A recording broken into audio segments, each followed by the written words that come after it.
Coming up, how do they train astronauts for the weightlessness of space without leaving the ground? Looks like it's ready to tighten it. Double check my tool. How do they remove toxic chemicals from car exhaust fumes?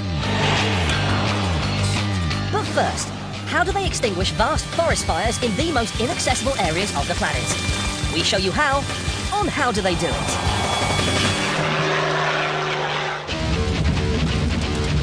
Every summer, Minnesota has over 1,000 forest fires. If just one gets out of control, the results can be devastating. In the worst fire in the state's history, over 500,000 acres were destroyed and over 500 lives lost. Preventing such a disaster from happening again is a major challenge for the state's firefighters. So, how do they do it? Early September, northern Minnesota. Fire investigators sift through the remains of another blaze. Fortunately, they caught this fire before it got out of control. But even so, it's possible for fires to smoulder underground for weeks before suddenly flaring up again. So the area needs to be carefully checked for hot spots. The stripped bark on this tree shows this fire was almost certainly caused by a lightning strike. For some reason, lightning never seems to strike near a road. I'm not sure why that is, but it's never near the road. With a third of the state covered in forest, 7 million acres in all, the only way to tackle a fire is from the air. It's 8 a.m. at the Bemidji Air Base, and the pilots are having their morning briefing. The rains that were predicted didn't materialize last night. This is one of over 200 fire service stations across the state. In the height of summer, with the forest tinder dry, they have to be constantly ready for the next emergency. When we broke this fire, I called up. Their secret weapon is this. This is the CL-215 water bomber. First developed in the 1960s, this aircraft remains an indispensable tool for fighting forest fires.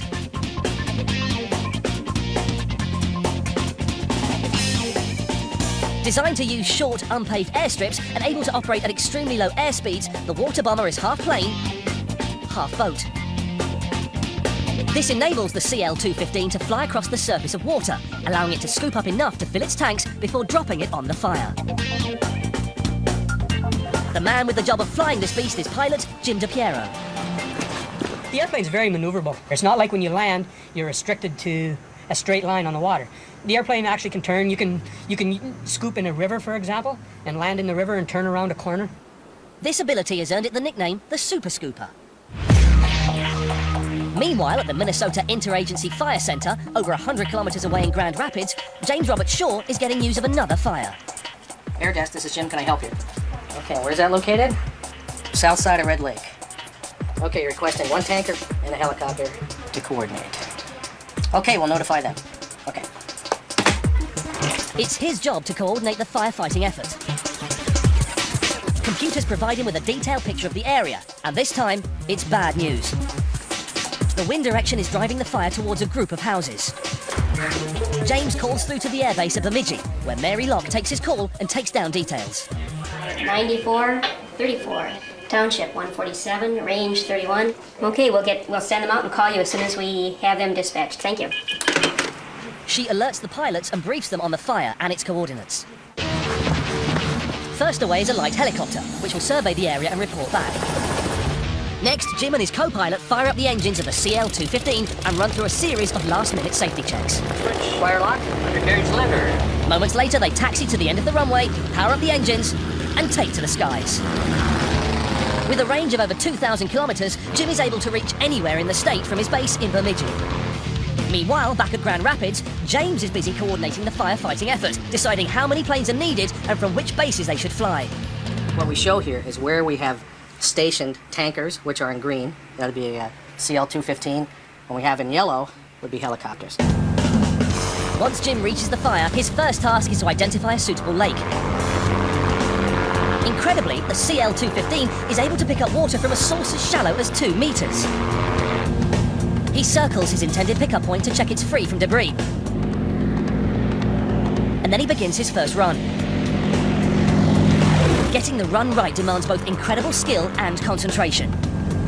He must hit the surface of the water perfectly or he risks crashing. First, he slows the plane to just 140 kilometers per hour. Any faster, and he won't be able to pick up the water. Any slower, and he risks stalling. As he approaches, he activates a pair of probes, which will scoop up the water.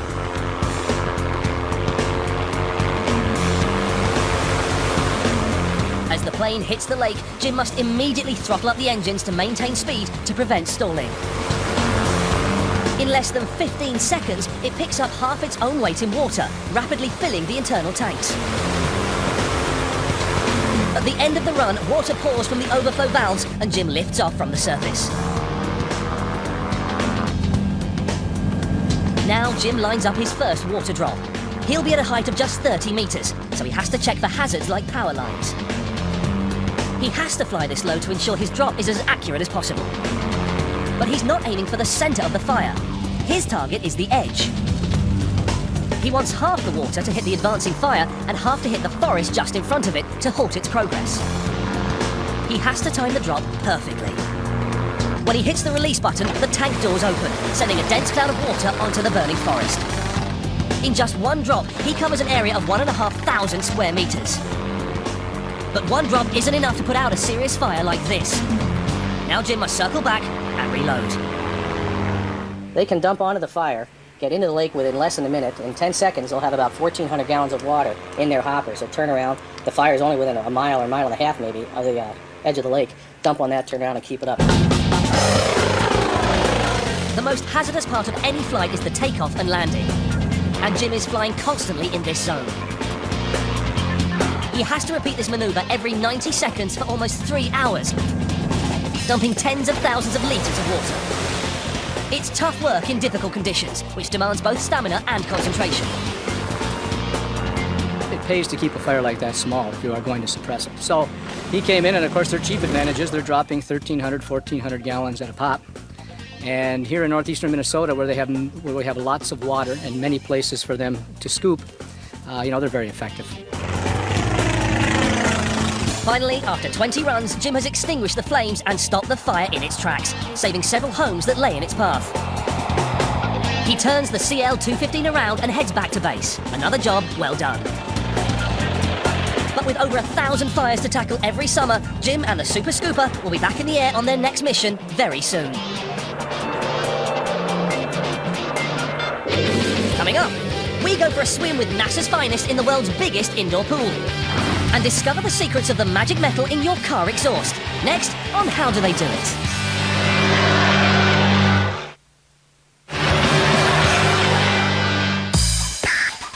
An overhead crane swings a massive building block into position and a team of workers move in to bolt the pieces together. It sounds like a scene from any building site in any city in the world. But these are no ordinary labourers, and this incredible building site is high above the Earth. The skyscraper taking shape is the International Space Station, and training these high-tech construction workers is a major challenge for the scientists at NASA. So, how do they do it?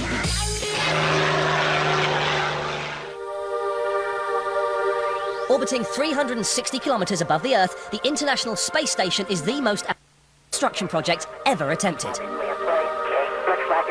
Weighing 454,000 kilos, creating it has taken a collaboration of 100,000 people, hundreds of companies, and 16 nations. When it finally ceases operation in 2016, it will have cost $130 billion, making it the most expensive single object ever built. Okay, Jeff, I'll keep you up a little bit then. I like that, mate. Okay, sure, thanks. Putting it together on Earth will be a tough enough challenge. Take a hand off. Putting it together in space is a construction nightmare. Yeah, sure can. To do it, NASA has trained an unprecedented number of astronauts to carry out over 1,700 hours of spacewalks.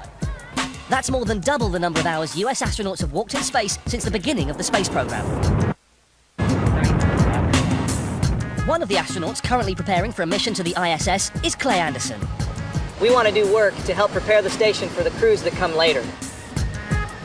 Clay has been in training since June 1998 and will shortly take his first ever journey into space to install an essential truss section of the space station. His 9-year training has already included an incredibly detailed series of scientific, psychological, and technical briefings, together with instruction in the International Space Station systems. There's just one problem, and that's how to prepare the astronauts for weightlessness without leaving Earth. What they came up with is the reduced gravity program. This uses a specially modified KC-135 aircraft, or as it's more popularly known, the Vomit Comet. By flying in short parabolic arcs, the plane allows astronauts to experience brief periods of weightlessness. When the plane plunges earthwards at the same speed as the astronauts are falling, the astronauts are briefly weightless relative to the plane. The trouble is, this technique can only provide them with 30 seconds of weightlessness every few minutes. And to be ready for their work on the space station, they need hours of practice.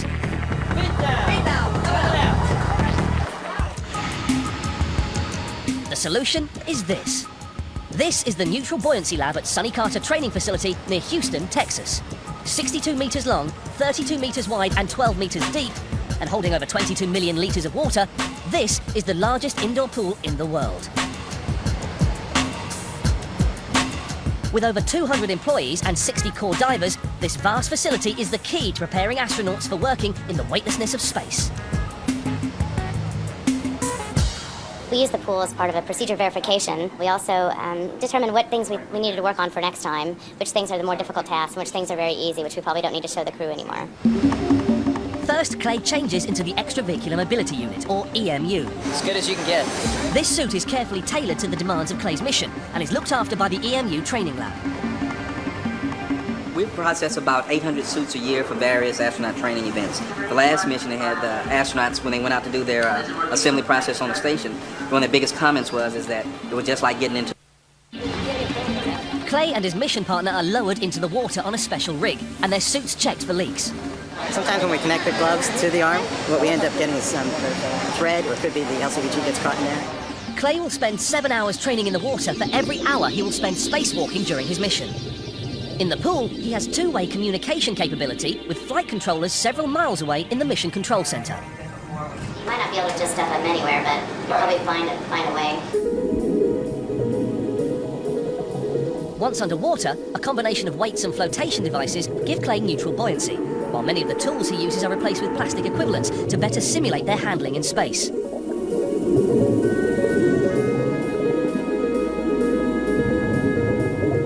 The simulation is close to the weightlessness of space, but drag produced by the water makes working in the pool physically harder.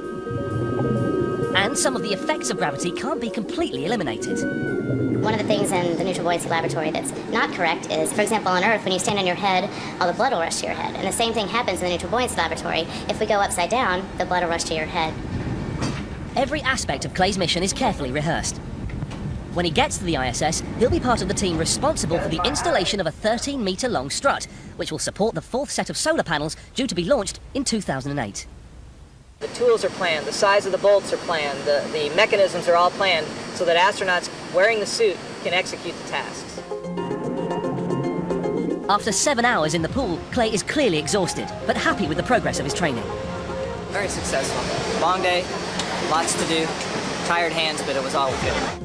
Thanks to astronauts like Clay, the International Space Station is nearing completion. And when Clay finally makes it into space, he'll be able to enjoy a slightly better view than anything he experienced in NASA's giant indoor pool. The invention of the motor car has utterly transformed the modern world. There are now over 620 million vehicles across the globe, all producing a potentially toxic cocktail of gases every time their engines run. But now, thanks to one of the world's most precious metals, these poisonous gases can be broken down into simple air, water, and carbon dioxide. So, how do they do it? Smog, the curse of the motor car. This deadly cloud contains a cocktail of toxic hydrocarbons, nitrogen oxides, and carbon monoxide, all byproducts of petrol engines. But there's one amazing device which can be fitted to car engines that can neutralize all these poisons. It sounds like magic, but this tiny box of tricks is very real, and it's called a catalytic converter. But there's a catch. To make this little box, you need a few grams of one of the world's most precious metals, platinum. At twice the price of gold, platinum is phenomenally expensive and the perfect metal for making jewellery. But it also has another, even more amazing property. Platinum is one of the world's most effective catalysts, and when exhaust fumes come into contact with it, it causes a reaction that breaks the toxic gases down.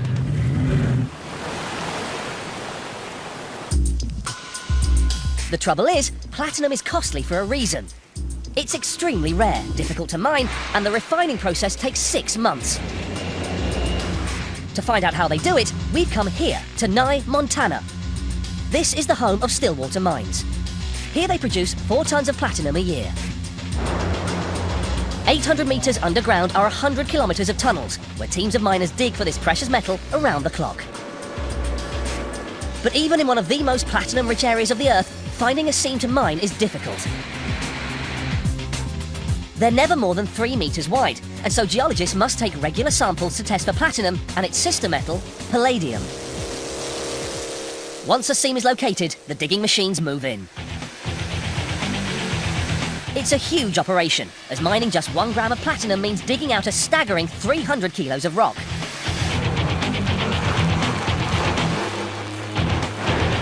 Once they've got the ore to the surface, it's fed into these giant crushers.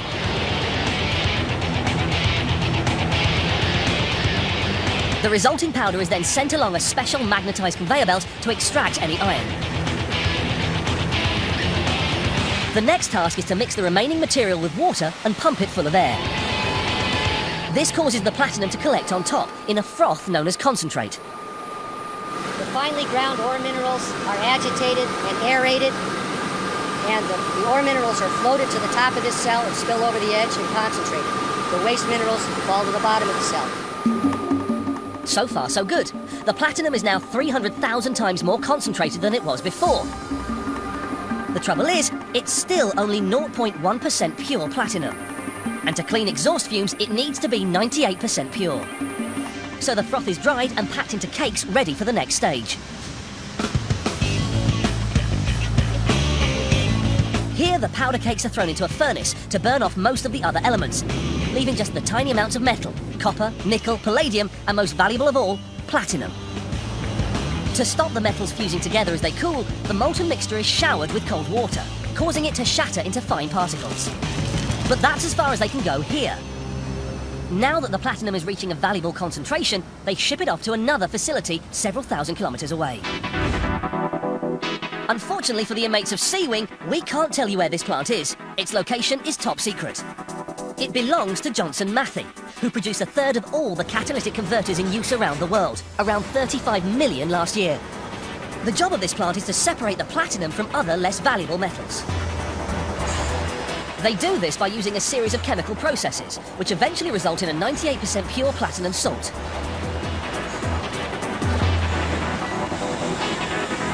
But for the converter to do its job, the exhaust gases must come into direct contact with the platinum. The trouble is, they can't afford to use more than just a few grams. The solution is this ceramic honeycomb.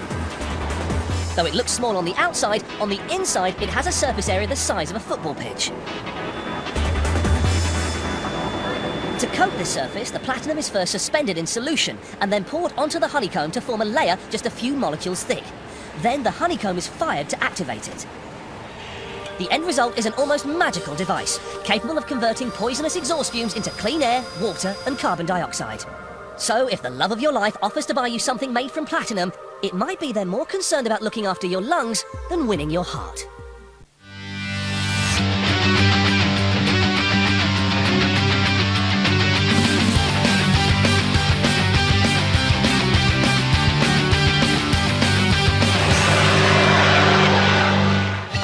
Coming up on How Do They Do It?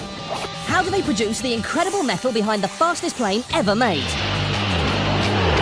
How do they get letters and parcels from one end of the UK to the other in just 24 hours? But first, how do they modify a regular road car to race the most dangerous outdoor circuits in the world? We show you how on How Do They Do It?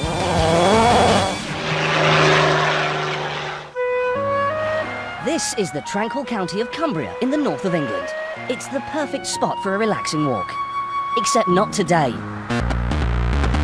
Because today the gentle twittering of birdsong is being torn apart by the roar of World Rally Championship cars. This fast and furious sport is quite simply the most absurdly dangerous type of car racing you could ever be foolish enough to try. The idea is that teams take a regular road car, modified at a cost of over $1 million, and then set the drivers loose to negotiate a high-speed assault course of bumps, slippery surfaces and twisting roads without a crash barrier in sight. One mistake and they're likely to be brought to a terminal halt by an unforgiving forest tree. All of which means to become a winner like 2-time World Rally champion Marcus Gronholm, you need the supreme souped-up motor. This car behind me is the ultimate rally car for these conditions, and you can't do the same with a standard car.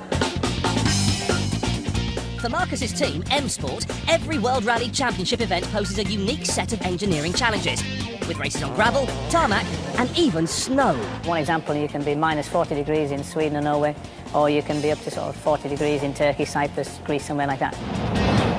So the challenge for M Sport is to convert a regular Ford Focus into a race car that's not only incredibly fast, but is also built like a tank.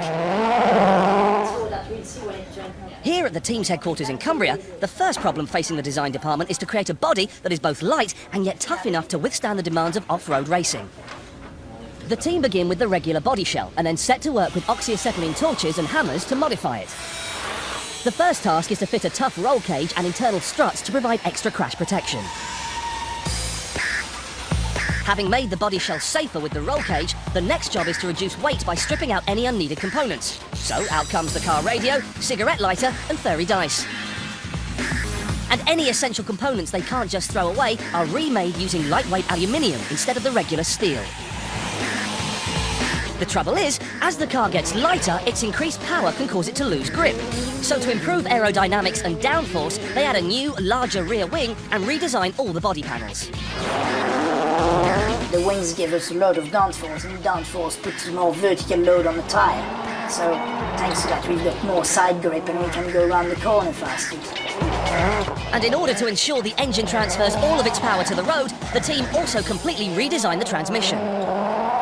So whereas the standard road car is a two-wheel drive, the rally car is a four-wheel drive to provide it with extra grip and power. By the time they finish these modifications, an incredible 80% of the car will have been completely rebuilt. The body shell alone, it's 1,000 man-hour. But to propel a winning rally car at up to 250 kilometers an hour, you also need an incredibly powerful engine that's both lightweight and reliable. So with the help of computer-aided design, the engine is redesigned using lighter materials, including an all-alloy block which helps lower the car's center of gravity. This makes it possible to increase the engine size of the Ford Focus from the standard 74 horsepower up to 300 horsepower, meaning that instead of going from 0 to 60 in just over 14 seconds, it manages it in 3.9.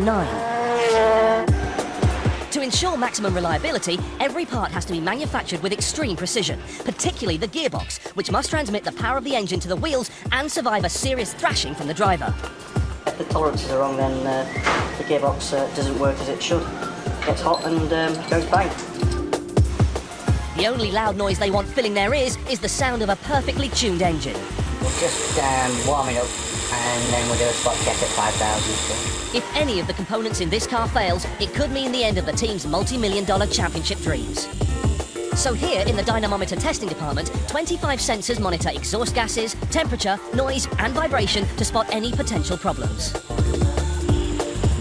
To assess its performance, the engine is powered up to almost 8,000 revolutions per minute until it literally begins to glow.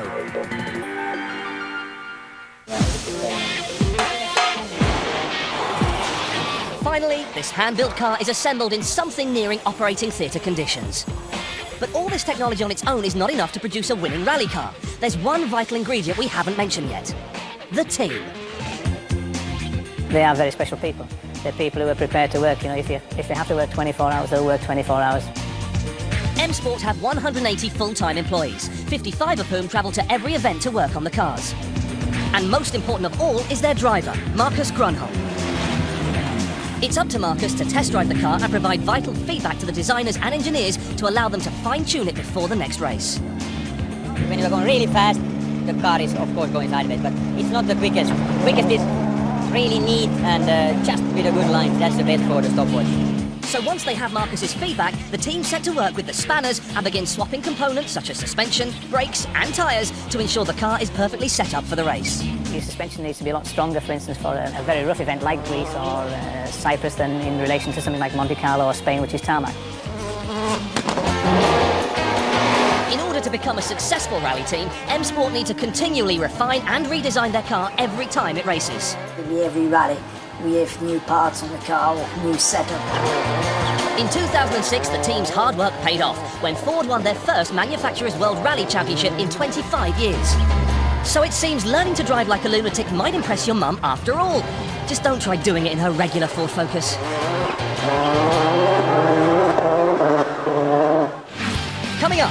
we get ourselves sorted with the UK's Royal Mail and discover the secrets of the metal behind the fastest plane on the planet. Next, on How Do They Do It?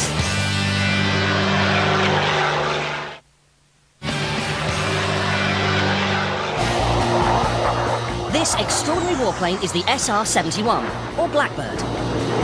The fastest aircraft ever built, it could reach a speed of 3,500 kilometers an hour and climb to 25,000 meters. But this monstrous plane would have been impossible without the extraordinary metal it's made from, titanium. So how do they make this amazing metal? How do they do it? First introduced into service in 1968, the SR-71 Blackbird has held the record as the fastest aircraft ever built for over 30 years.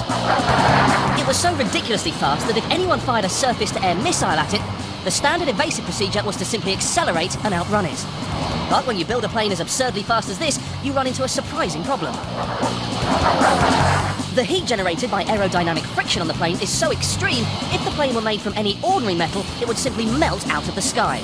The solution was to make the airframe out of an extraordinary metal, which had never been used for this purpose before: titanium. Since then, titanium has become a vital material in the aerospace industry.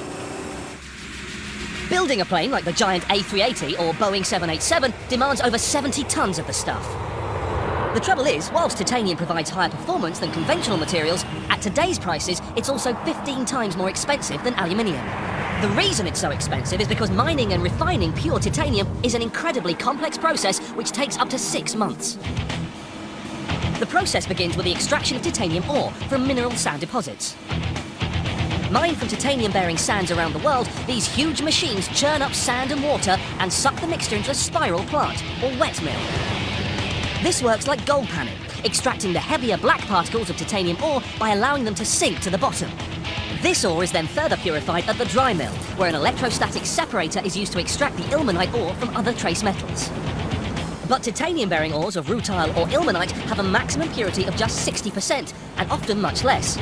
To be turned into a metal suitable for aerospace applications, it now needs to undergo a complex and expensive refining method called the Kroll process.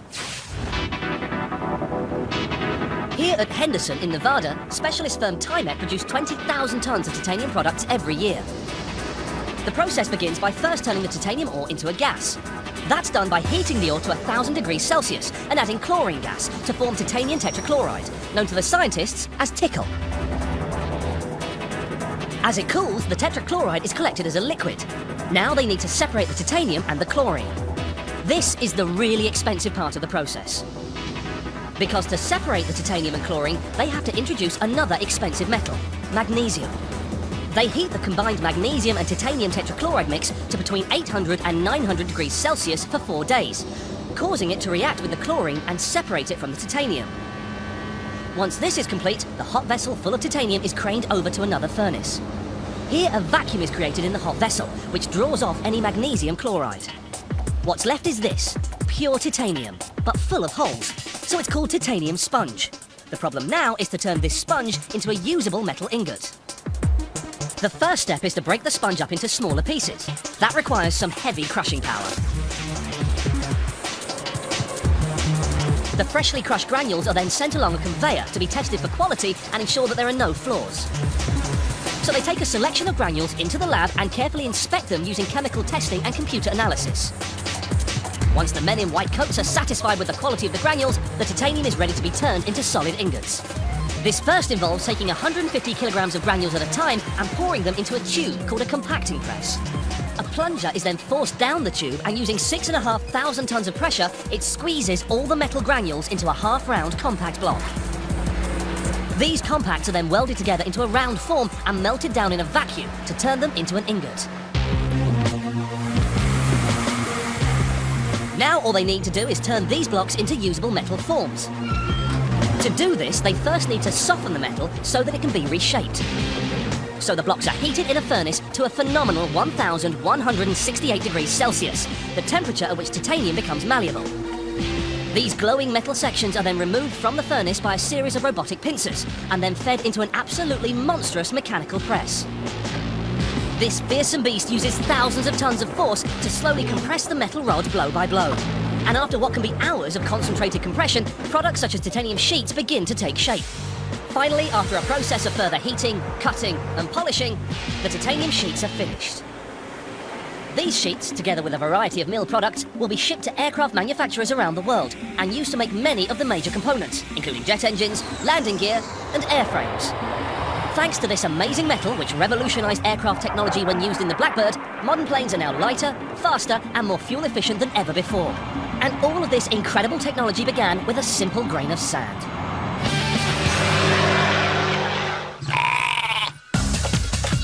Here in Britain, the Royal Mail have to process an incredible 84 million items of post every single day and ensure all these letters and parcels reach any destination in the British Isles in just 24 hours. So, how do they do it? This is the quiet Scottish island of Carrera, where Ned Rimmer lives with his wife and his horse. Ned and his wife don't get out much, and nor does the horse. And compared with the average British home, which is regularly snowed under with an avalanche of junk mail, they don't get much post. Ned's sister Elizabeth lives 800 kilometres away in London, and she's left it until the very last moment to send him a birthday card. At least she remembered, which at her age is a feat in itself. With just 24 hours for her card to reach Ned before he begins to feel old and unloved, she's banking her precious 32 pence on the Royal Mail getting it to him in time. At 10:45 a.m, the card is collected by postal worker Nancy Bryant. Nancy's task is to get her mail to the Gatwick Mail Centre on the outskirts of London. But to do this, she first has to get through London's congested traffic, and there's no shortcut. Every delay increases the chance of the card not arriving tomorrow morning, and it takes Nancy almost 3 hours to reach the mail centre. It's 1 o'clock by the time Ned's card arrives. Time is ticking away, and the card hasn't even left London yet. Every day, an average of 2.1 million letters have to be sorted here. That means for Ned's card to stand any chance of arriving on time, the Royal Mail need to sort through 150,000 letters every hour. The good news for Ned is the Royal Mail are up to the job, thanks to an automated system called Integrated Mail Processing, or IMP.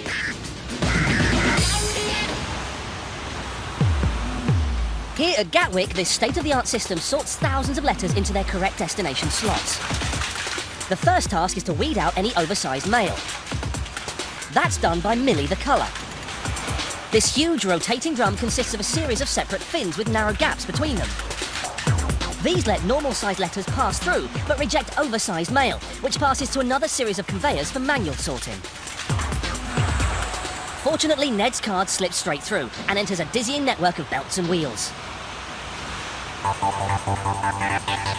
The next task for this amazing machine is to read the addresses. The problem is, it can only do that if letters are facing the right way. The solution is this green tube. It's a kind of high-tech bloodhound because it's actually a highly sensitive phosphorus detector, and by sniffing out the phosphor in stamps, it can work out which way a letter is pointing. If it's upside down, a network of conveyors can turn the letter the right way round. Unfortunately, Ned's birthday wishes have ground to a halt because his card is both upside down and back to front.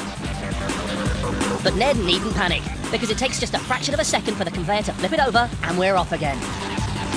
The next challenge is reading 150,000 addresses an hour without getting a single postcode wrong.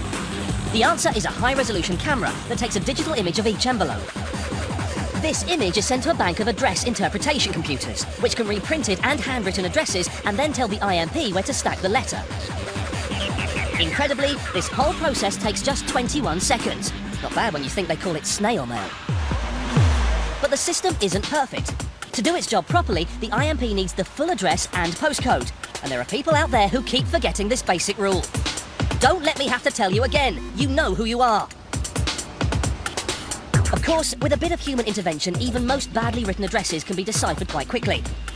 But some require the detective skills of Hercule Poirot, or in this case, the Royal Mail's Les Savage. All letters in this tray, I've got no addresses, no information to try and find the address, just basically someone's name, that's it. So there must be about 400 a week of these alone. If there is no address on the envelope, the letters must be opened by special staff to see if there are any clues inside. Alan. Fortunately, Ned's card is properly addressed, and by 6 p.m, it's arrived in the Scottish Highlands pigeonhole. Ned is just one of 165,000 people in the UK who share a birthday, and all of whom expect a flurry of birthday cards to tumble onto their doormat tomorrow morning. But how will his card travel 800 kilometres north to Carrera? The answer is by plane, but unfortunately not from the nearby Gatwick airport. Instead, the card must travel to Stansted Airport, 115 kilometres away, and along the notoriously busy M25 motorway. It's 7:20, and it should take a little over an hour. 3 hours later at Stansted Airport, they're still waiting. Unless it comes soon, they'll have to leave without it. Just in time. There's no passport control or duty-free shopping for Ned's card, and by 10:30 it's finally locked, loaded, and ready to take to the sky. It's now 7 a.m. the next morning, and almost time to say happy birthday to Ned. But where's his card? Well, having landed at Glasgow in the middle of the night, it's now being driven through some of Scotland's most beautiful countryside to Oban, on the west coast, just a few miles from Ned's front door. At 7:45, Ned's birthday card meets Carrera's local postman, Tony. Tony uses the latest SAC on-road technology to sort through Carrera's mail. Ned's card is now in spitting distance of his house. However, there's still a watery hurdle to cross, the Firth of Lorne. Morning. So far, Ned's letter has travelled by van, lorry, airplane and ferry. But Carrera offers one last obstacle. Here the roads are mere mud tracks. It's time for some off-road action, so bring on the Easy Rider.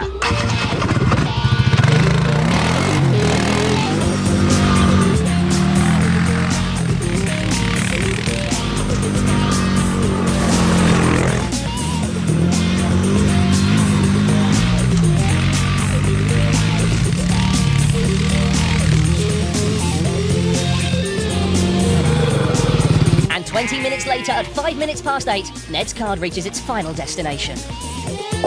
Morning, folks. Hey, Tony. I've got my card there for you, Ned. Thanks, I'll give you a cup of tea in return.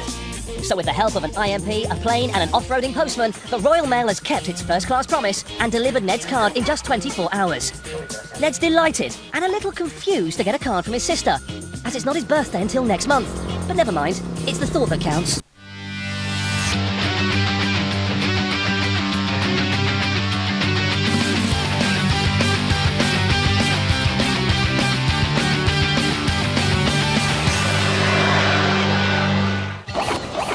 Coming up, how do they make the world's most advanced crash test dummy? How do they run a multi-million-dollar greenhouse to provide fresh vegetables all year round? But first, how do they keep the crew of a nuclear sub alive when a fire breaks out? Fire, fire, fire! Fire to stop aside my fire! We show you how on How Do They Do It. Nuclear submarines are the most expensive and sophisticated vessels patrolling our oceans. Working around the clock, their pressurized water reactors generate up to 190 megawatts, allowing underwater cruising speeds of over 60 kilometers an hour. Diving now, diving now. Here on board the Royal Navy's HMS Trenchant, over 100 naval personnel live and work. There will be EOP pumps made. Despite the sub's huge size, it's a cramped and difficult environment, and these guys have to cope with being submerged beneath the seas for months at a time. Got a cheese and ham baguette, please? Cheese and ham baguette. That means providing a constant supply of oxygen. But taking enough oxygen in tanks would be impossible. So how do they do it? Well, this huge submarine is a bit like a giant fish. It absorbs its oxygen from the one thing there's no shortage of: seawater. On deck, 60 meters. An internal propeller on the side of the sub pumps up to 20,000 litres of water every day into a tank, where it's distilled to get rid of trace metals and salt. Next, the water is pumped to the air purification compartment, or APC. This contains a pair of electrolyzers. These work by passing electricity through the distilled water, separating it into its component elements, hydrogen and oxygen. That solves the problem of providing oxygen for the crew to breathe in. The next problem is what they breathe out, because every time they exhale, they fill the submarine with poisonous carbon dioxide. So the air is circulated through two chemical scrubbers. These units absorb the carbon dioxide into a liquid, which can be discharged into the ocean. The actual air on board can be a better quality of air than actually to the outside of the submarine, especially with a dive, because we've got the CO2 removal and the oxygen and all that. There's a lot of gases sort of in the natural air that we don't have down here. In case of an emergency, all of the essential units are duplicated, so that if one fails, there's a backup. Air is circulated through the vessel by a series of pumps, monitored and run from the control room. Maintaining clean air at the correct pressure in the sub is vital, and levels must be checked and maintained at all times. So every submariner is trained in how to take air readings. Using a handheld device called a Draeger pump, they can read the levels of any poisonous gases in the ship's atmosphere. The device works by passing air through a catalyst that changes colour to produce a reading. These readings are then logged and monitored by the ship's medical officer. This system is vital to maintaining life on board the submarine. Atmosphere readings at the free deck, 50, 10, 11 clear. But this network of vents and ducts pumping fresh oxygen around the sub means that there is one thing every submariner dreads. Fire. It's a nightmare scenario. Fire, fire, fire! Fire in starboard box space! If the fire isn't brought under control swiftly, smoke and toxic fumes will spread rapidly via the air vents, making it impossible to breathe. It's obviously one of the worst things that can happen to you. What we're trying to do is get the boat in a state where we can respond to that fire and also still achieve our tactical aim. Fire, fire, fire! Fire in starboard side bomb space! To ensure the crew are prepared, they're regularly drilled in firefighting procedure. As soon as the fire is discovered, everyone swings into action. First, the details of the fire are relayed to the control room. Fire, fire, fire! Fire in the forward box space! 30 revs. 10 down, keep 60 metres. 10 down, keep 60 Press on ventilation. From here, they have control over the submarine's ventilation systems, and the pumps circulating air are immediately shut down. Stations. Fire, fire, fire. Meanwhile, tactical decisions are taken in the wardroom, which becomes Damage Control Headquarters, or DCHQ. As with all areas of the sub, an emergency supply of clean air is on tap, and the team first ensure their breathing apparatus is functioning correctly. DCHQ, closed up, ready to take the incident. I have the incident. Fire in the forward bunk space. It's essential they keep the fire and smoke contained. Coming through! Coming through! First on the scene are a team armed with chemical extinguishers. Their job is to try and stop the blaze spreading, and they're sealed from the rest of the sub by a smoke curtain. Ship control, DCO. Back in DCHQ, they ensure the ventilation bulkheads are shut down to prevent the further spread of smoke. Bulkhead shut down, 76, 56, 66, bulkhead shut down. Roger, bulkheads. Next, a further team of firefighters change into fireproof suits with full breathing apparatus. As soon as they're changed, they will have to try and extinguish the blaze using water from the sub's ballast tanks. These guys are at the front line in the fight against the fire. If they fail, the crew will be faced with the nightmare prospect of having to abandon ship. Live on the planes. Back in DCHQ, they must quickly ensure the fire hasn't already affected the ship's seaworthiness. We're now ensuring that the boat's in a material state to contain the fire, and also establishing communications with the team that is doing the fighting of the fire itself. We're waiting for reports back from them on the state of the fire, what sort it is, and how bad it is, and then we'll make further decisions from that information. With all air circulation systems shut down, they need to take atmosphere readings throughout the sub to ensure it hasn't already become contaminated with toxic gases. DCHQ, 3 deck. DCHQ, after the 2 deck. We're not on the planes, roger. 3 down. 4 down. Once they have the readings, they can then decide whether they need to vent contaminated air from around the fire. Atmosphere readings, 51, nil, clear, roger.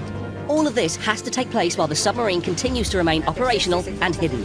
Roger, okay. The problem they face is that if air needs to be vented, they will have to rise to periscope depth and potentially give away their position. Ultimately, if we can stay deep, i.e. fully submerged and at depth underwater, then we will, because that's where we're safest and also our most covert. But if the atmosphere gets to the point where we need to exchange the atmosphere, then we may need to return to periscope depth to do that, or face prolonged periods on emergency breathing. If the air throughout the sub has already become contaminated, the crew have one last resort to keep them alive. The sub carries what are known as oxygen candles. These generate oxygen through a chemical reaction, started with a small charge. These are used together with an emergency carbon dioxide absorption unit to keep the crew alive until they can reach the surface and abandon ship. Fortunately, today was only an exercise, and the firefighting team returned to base to strip off their breathing gear. And whilst this was just a practice drill, these guys are clearly exhausted. They know that if they ever have to do this for real, it's vital they rehearse every aspect of the procedure down to the last detail. That's all reports in, sir. We're clear for that submarine. Roger, atmosphere is clear throughout the submarine. The atmosphere is inspect throughout the submarine. Living and working on board a nuclear submarine for months at a time demands incredible discipline and self-sacrifice by its crew. As they stealthily slide beneath the waves, these guys know their lives depend on keeping this incredible machine running.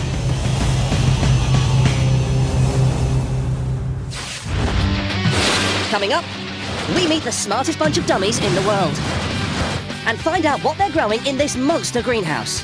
Next, on How Do They Do It?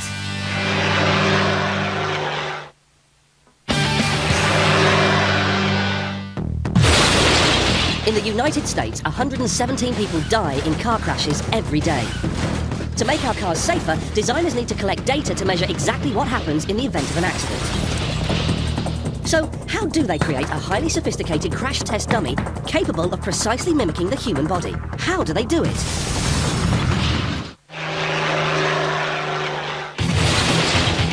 If it wasn't for the invention of the crash test dummy, it would be impossible for car manufacturers to test their designs. But creating a dummy which behaves in the same way as a human body is a surprisingly tough challenge.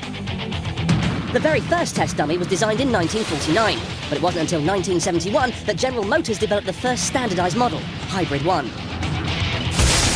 Up until the 1970s, most tests focused on seatbelt design, but by the 1980s, dummies were being used to test every possible type of crash. But even so, the problem of accurately modeling the body meant the use of human cadavers and animals was still widespread. So it was clear a new, more sophisticated generation of crash test dummies were necessary. This is First Technology Safety Systems, just outside Motor City, Detroit. They're the world's largest manufacturers of crash test dummies for the automotive and aircraft industries, and have been making dummies for over 40 years.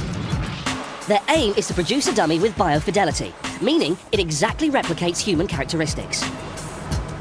Their dimensions are based on 48 key body segments, and they cost $150,000 each. To create them, the company have had to find a way of modelling two different aspects of the human body: flesh and bone. Each body part begins as a steel mould. These are first cleaned, ready to be filled with a special type of vinyl. To ensure they're perfectly sealed, the joints are painted with a type of mastic. These moulds are then placed in an oven and heated at high temperature. First, take the mold and we put it in the oven for 40 minutes to preheat. Once it's preheat, it gets to a certain temperature, which is about 225 degrees. Once at the right temperature, the mould is taken out of the oven and the liquid vinyl is poured into it. They have to get this just right so the thickness of the skin is perfect. We'll put it back in the oven and cook it for 55 minutes until it cures. Each mould needs to be baked for a different duration according to the body part being created. Getting this delicate process right is vital, or the vinyl won't be an accurate substitute for human flesh.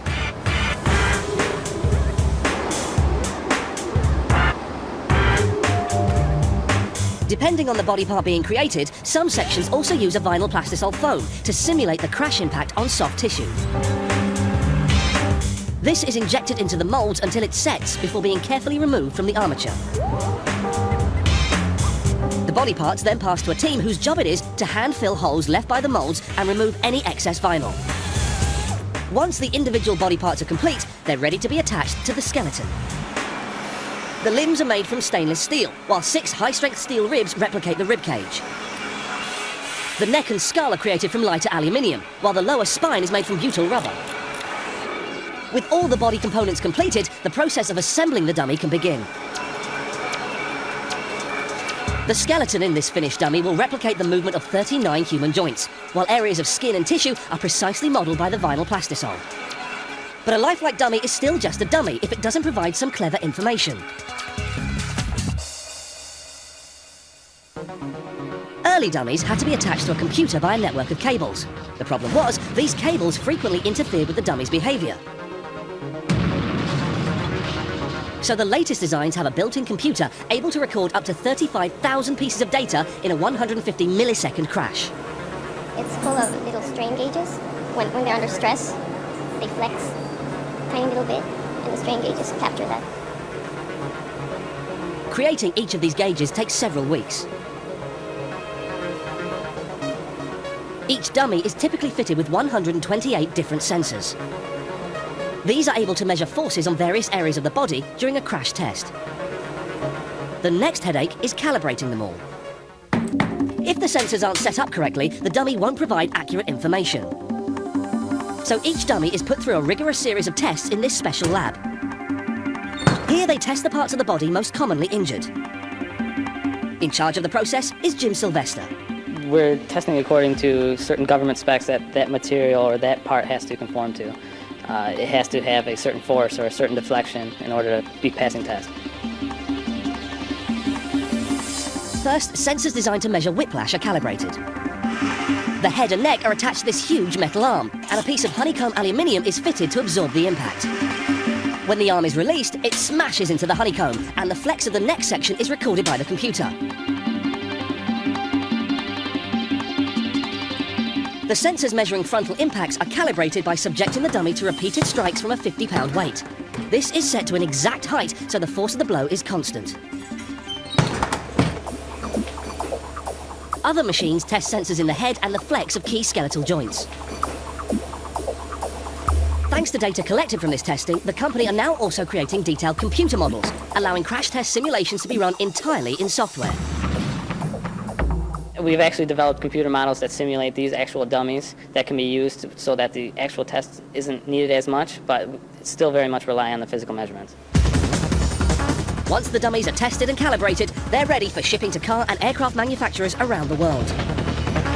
And whilst these dummies might not be great conversationalists, their selfless work at the sharp end of car testing means that travelling by road is now safer than ever before.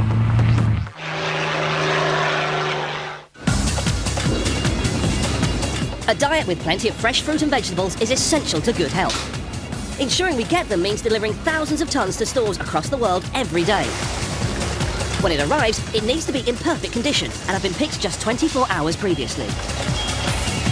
Meeting these demands all year round is a major logistical challenge. So, how do they do it?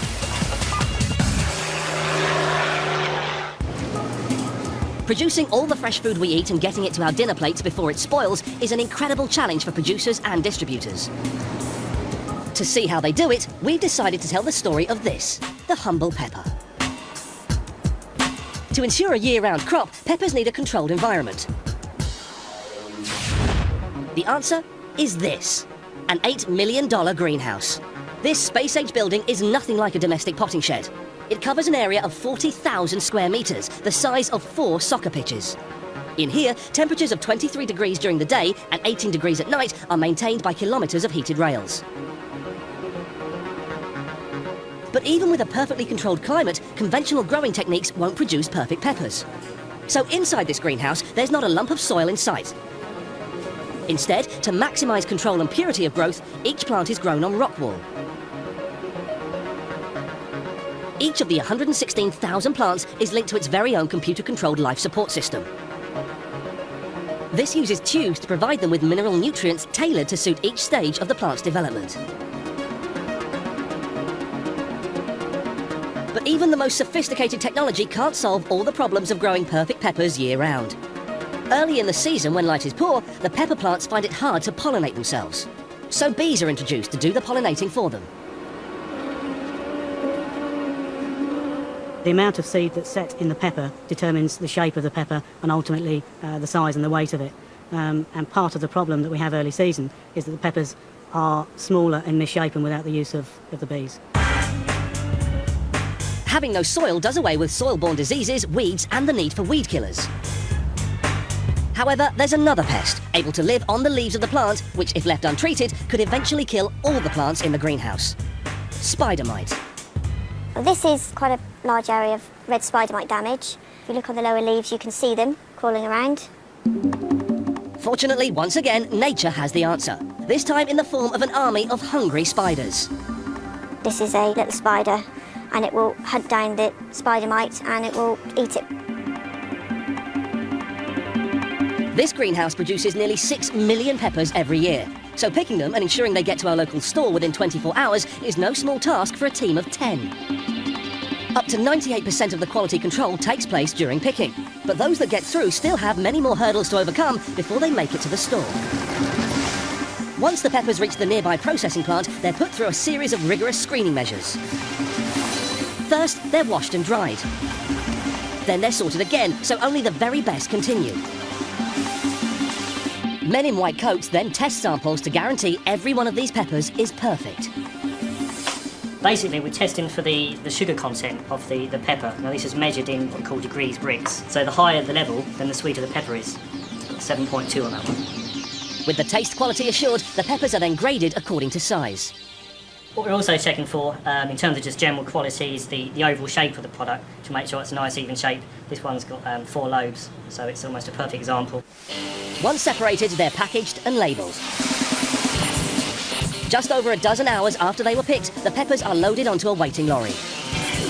Finally, the peppers are on their way. First to a grocery store distribution centre, then onto the store itself.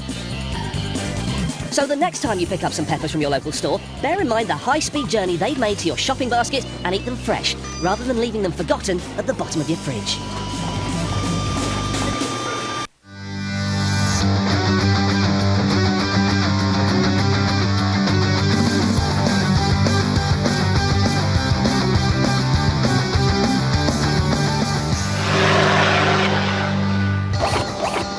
Coming up, how do they organise 350,000 car parts in one of Europe's largest warehouses?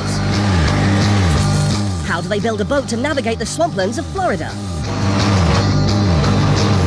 But first, how do they run some of the world's largest moving mining machines? We show you how on How Do They Do It?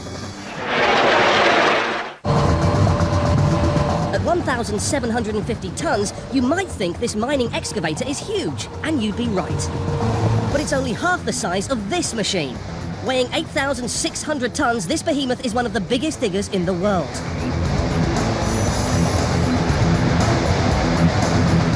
But both these leviathans pale into insignificance when compared to this. This is the largest moving land-based machine ever to lumber across the planet. It weighs a staggering 30,000 tonnes and has its own train station.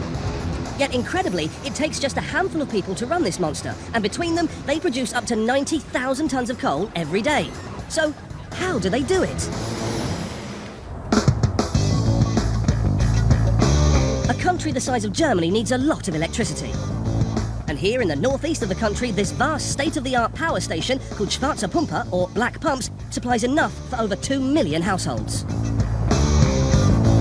At maximum output, it generates 1.6 gigawatts, as much as 1,000 typical wind turbines. This plant generates power 24 hours a day, 365 days a year. It burns a type of low-grade coal called lignite.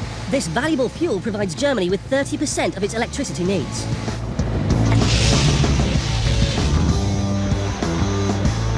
But to keep this station running, it needs an incredible 36,000 tonnes of lignite every day, or it's goodnight Vienna. Or in this case, Berlin.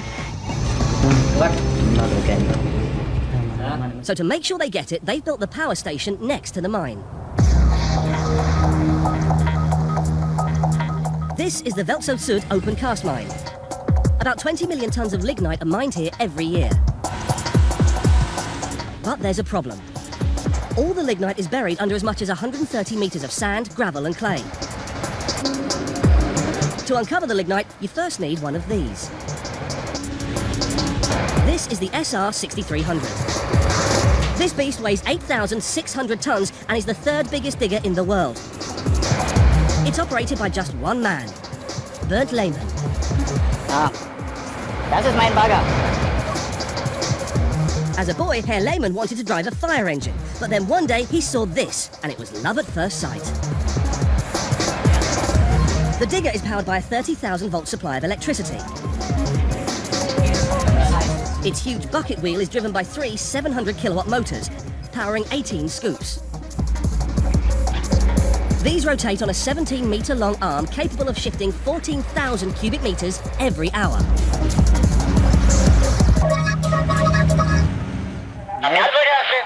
That's schon good. You might expect this huge digger to sink into the soft soil. But despite its enormous size, it exerts very little pressure on the ground. Because the load is spread by 12 giant caterpillar tracks. This means the ground is just 25 pounds per square inch, about the same as a person taking a stroll in a pair of trainers. And because the coal seams at this mine are horizontal, it's now theoretically a simple matter to scrape away at the surface until the lignite is uncovered. But Herr Lehmann's digger only takes off the first 30 metres of dirt.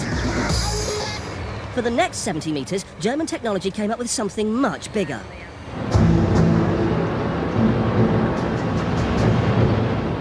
This is the largest moving machine in the world. At over 600 meters long and weighing 30,000 tons, this triple digger is almost twice the size of the Eiffel Tower.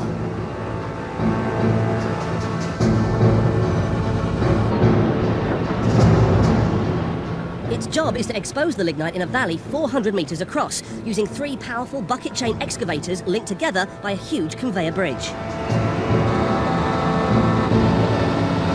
It moves along on rails at 4 meters a minute, shifting over 25,000 cubic meters of material every hour. This material is fed onto the conveyor bridge, which carries it over the valley and deposits it on the other side. But as they dig this vast new valley, they need to protect the water table. So a 20-kilometer long clay wall around the mine prevents water drainage from the surrounding land. Meanwhile, a series of wells use submersible pumps to lift 100 cubic meters of groundwater every minute. This water is fed into the surrounding wetlands to maintain the water balance and local environment. As the huge digger slowly eats its way across the valley, the mine shifts across the German countryside at 300 meters every year. The entire machine, including the conveyor bridge and the 3 excavators, is operated by a team of just 19 men. Stefan, hast du schon was gehört?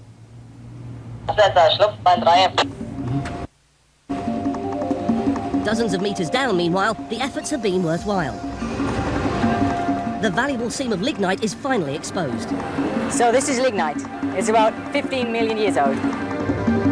Normal black coal, or anthracite, is at least 280 million years older than this, and a good deal drier. But the Schwarze Pumpe power station is state-of-the-art, and can squeeze out every last drop of energy. The trouble is, the seam of lignite is only 10 to 16 meters deep, and precise excavation is now required. The answer is yet another digger. This is the SR1301. It weighs 1,750 tons. Thanks to its counterweight, the digger's scoop can be aimed very carefully, allowing it to nibble away at the narrow seam of lignite at up to 3,500 cubic meters an hour.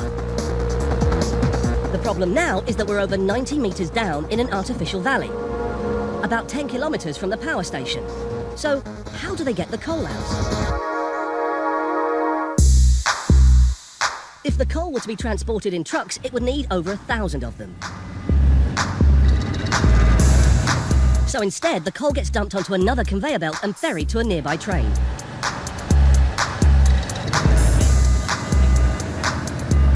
Each of these 16 wagons can hold around 60 tons of coal, which means that every time the train pulls away, it's holding almost 1,000 tons. Fully laden, the train rumbles down the specially built track. The journey takes just a quarter of an hour, and there are up to 90 trips a day.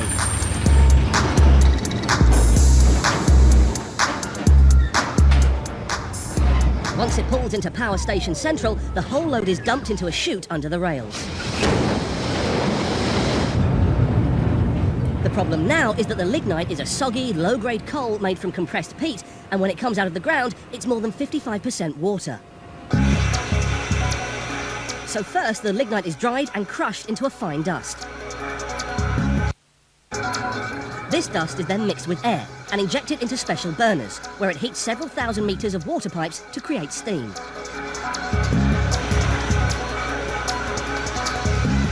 This steam drives giant turbines, which generate 1 kilowatt of power for every kilo of lignite. The whole process is controlled from here, where sensible men carefully regulate these huge quantities of fuel. Finally, the power is fed via overhead lines into the high-voltage grid, ensuring Germany has all the power it needs.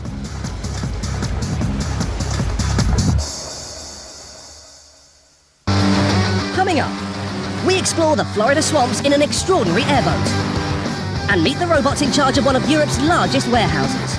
Next, on How Do They Do It?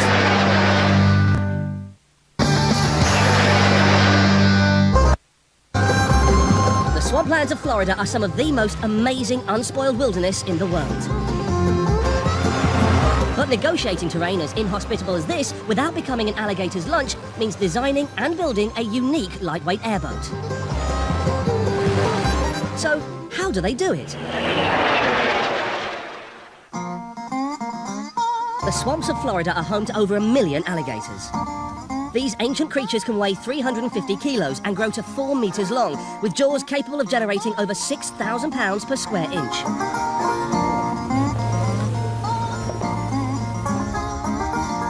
They thrive in freshwater lakes and rivers, so the Florida swamps are a natural habitat. But if you fancy heading out into the swamp to catch a glimpse of these creatures, you're going to need a rather special boat.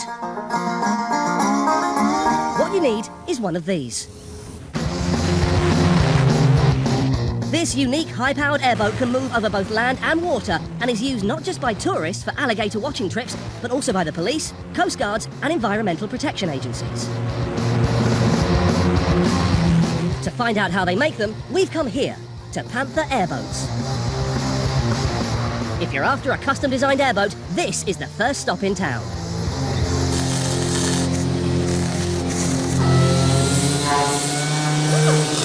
Every boat here takes 6 weeks of hard work to produce. It begins with the assembly of the hull. This is constructed from lightweight aluminium and has a flat bottom, allowing it to skim over both water and areas of wetland without snagging.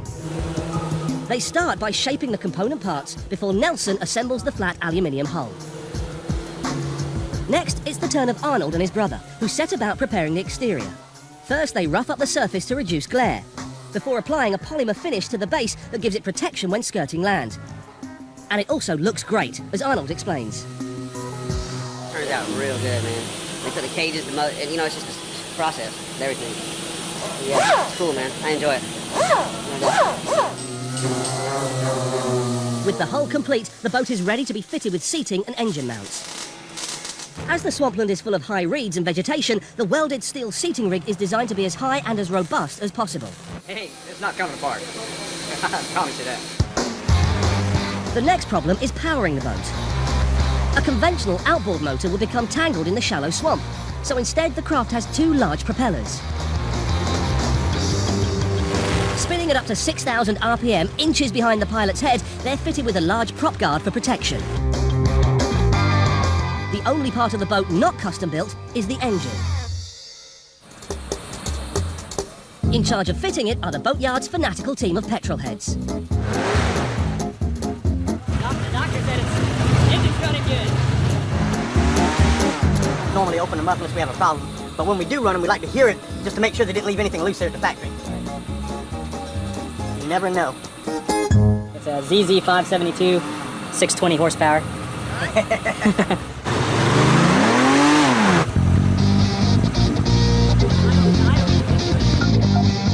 These V8 engines were originally developed for the Chevrolet and have been specially adapted for use on airboats. This engine means the propeller can produce a 240 km/h wind behind the boat, propelling it at speeds in excess of 110 km/h. And it runs very, very fast. You got a human missile. Put it on a small, light boat.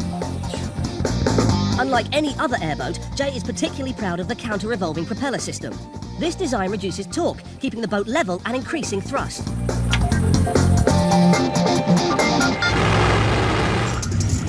All of these features make it the ideal way to explore the Florida swamps and catch a glimpse of some prehistoric reptiles.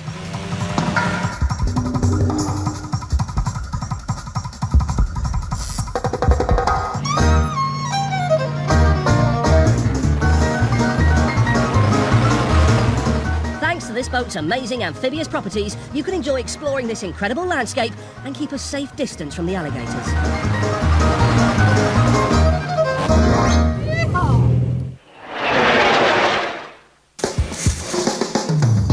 There are over 50 million Volkswagen cars across the world, and like every other motor car, occasionally they need a little maintenance.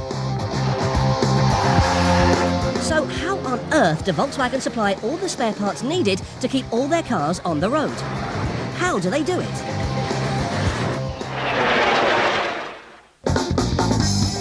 It's 10 a.m. in San Jose, California.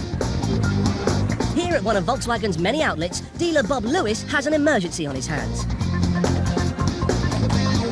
In less than 24 hours, one of his best clients is due to go on holiday in his VW. Unfortunately, the car has a broken gear lever. It's up to Bob to get a replacement in time. So he gets straight on the phone to Volkswagen, 9,000 kilometers away. This is VW's Genuine Parts Division, or OTC, in the central German city of Kassel. It's here in the largest warehouse of its kind in Europe that VW stores spare parts for all their cars. Covering a land area of over 344,000 square metres, its different levels give it a total storage area of 853,000 square metres.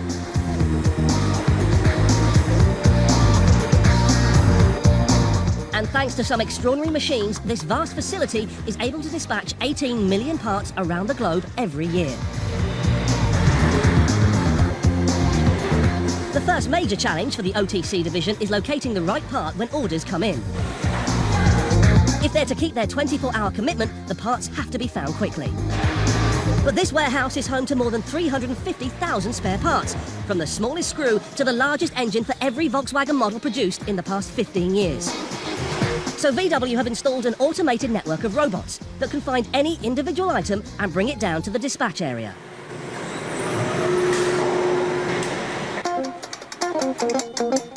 At 10:35, Bob's order from San Jose arrives.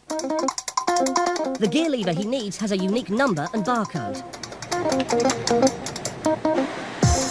Once this code is entered into the OTC computer, it works out which of the 350,000 odd storage positions the part is in, and then issues directions to the robot to go and collect it.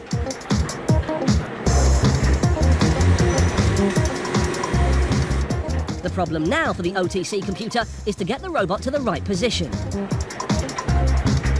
Not an easy task when you consider the vast size of the Kassel warehouse. The solution is the electric pallet rail, along which the robots are guided to the correct aisle by the central computer. It's a bit like a giant train set, except for one major difference. At the OTC, the robots must operate in 3 dimensions. That's because the shelving racks are up to 10 stories high.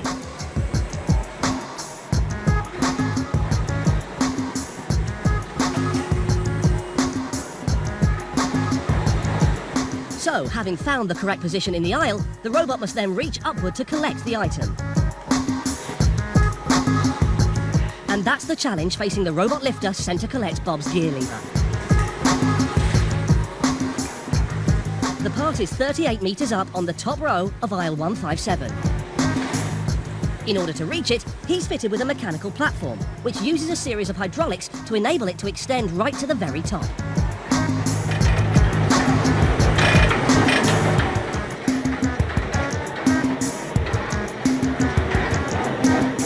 Once the platform has reached the storage position on the top row, a pair of pincers slide out and grab the gear lever.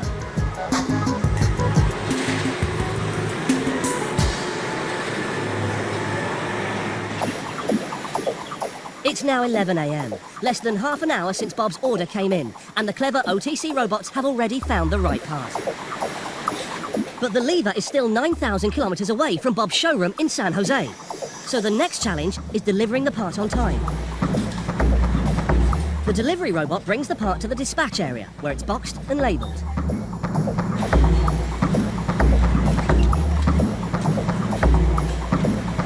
The package is then loaded onto one of the company's trucks, which transport up to 3,000 parts that the centre distributes around the globe each day. At 2 p.m, it's driven to a nearby airport, and at 6, it boards an overnight flight to the States.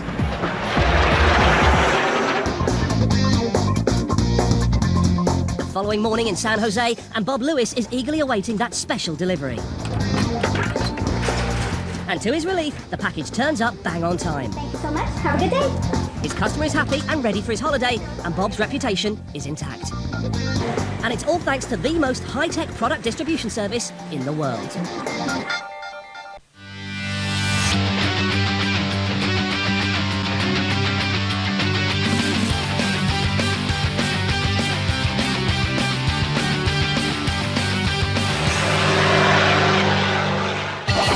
Coming up on How Do They Do It?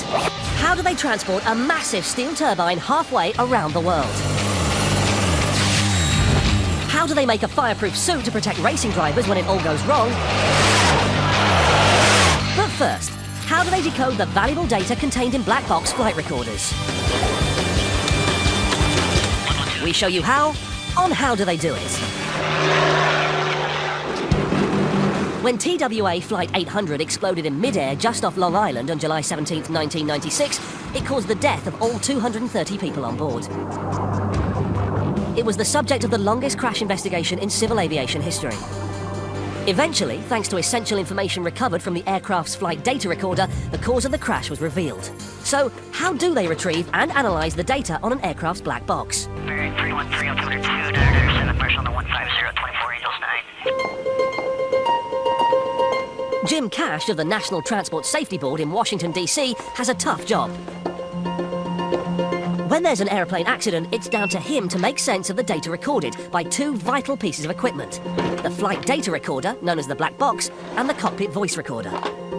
If you have no idea what happened on an aircraft accident, it's very difficult to prevent another one from happening that was just like it. So we can identify the problem and fix the problem.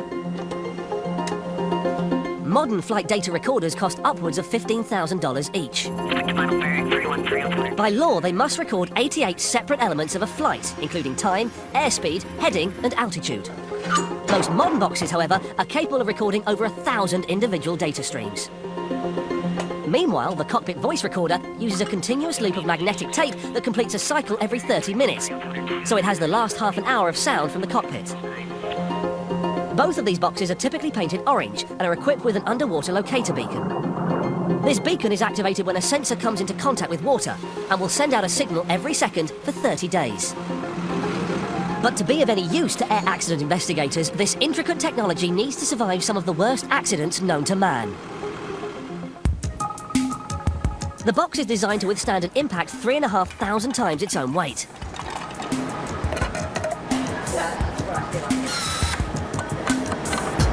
It's made from 1/4-inch thick stainless steel, while inside, aluminium housing is surrounded by fireproof insulation an inch thick. Finally, bicarbonate of soda is shaken into the container to absorb heat. But short of crashing a plane, there's only one way to ensure these defences are tough enough. Meet Gary Kirsten. He's made a life's work of trying to destroy black boxes, and thankfully, he doesn't seem to be doing very well. Test specimen. The first test uses a heavy weight dropped onto the box's most vulnerable axis. This test is a pretty severe test wherein we take a 500-pound weight with a hardened steel pin on it, of Rockwell 42, very hard steel. We're going to drop it from 10 feet. Here we go. Shut the door. I'm arming the dropping mechanism. We're armed. Okay, everybody, here we go. Fire in the hole. Yep, we have impact. Let's see what we got. Here's the hardened steel pin. A very bent pin, but barely a mark on the black box. And to give you an idea just how tough a test this is, here's the same test again carried out on a bicycle helmet. I'm already seeing pieces. Oh man, that's gotta hurt. That's not looking too good. Oh. Having survived a crash impact, the next major challenge for a black box is surviving high-temperature fuel fires. We're going to perform a 1-hour high-temperature fire test. This is the same unit that went through the penetration resistance test. You guys ready back there? The box is subjected to a minimum of 1 hour at 1100 degrees Celsius. To give you an idea of how well it's coping, this is what happens in a matter of seconds to your kitchen toaster. 3. Oh!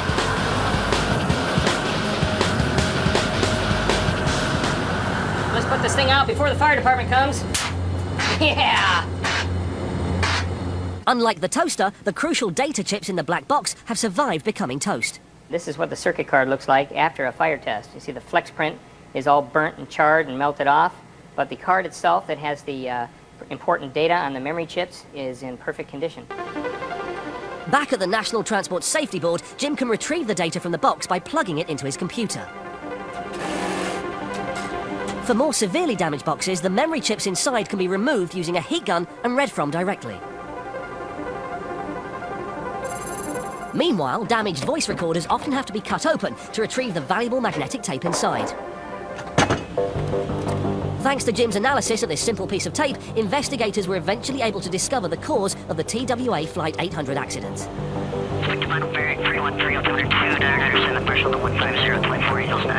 Initially, investigators suspected a bomb had caused the crash. However, after an extensive investigation, another explanation emerged. The airplane was perfectly normal. The flight recorder looked great. The voice recorder was fine. And then all of a sudden it just ended. So we spent a lot of time figuring out the last quarter of a second of the voice recorder and the last few frames of the flight data recorder, what was going on with that aircraft. 2 brief sections of interference on the voice recorder a fraction of a second before the explosion led investigators to realise the accident had been caused by an electrical short circuit, which had ignited fuel in the central tank. The voice recorder was very telling. We actually had a lot of information to prove that it was not a terrorist explosion. It was actually a fuel-air explosion. As a result of this crucial piece of evidence, the Federal Aviation Authority recommended changes to the design of the center fuel tank and the installation of electrical components. And thanks to ever more sophisticated flight data recorders, flying is now safer than ever before. Coming up, we discover how they transport this massive turbine halfway around the world. And find out how they make a fireproof suit. Next on How Do They Do It?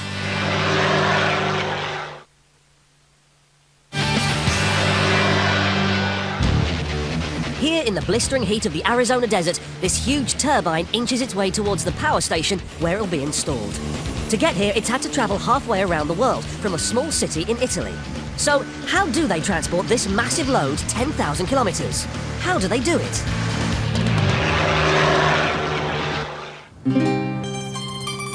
It's 7 a.m. in the historic Italian town of Cremona, and before most of the residents have had their morning espresso, these guys are getting ready for an incredible journey.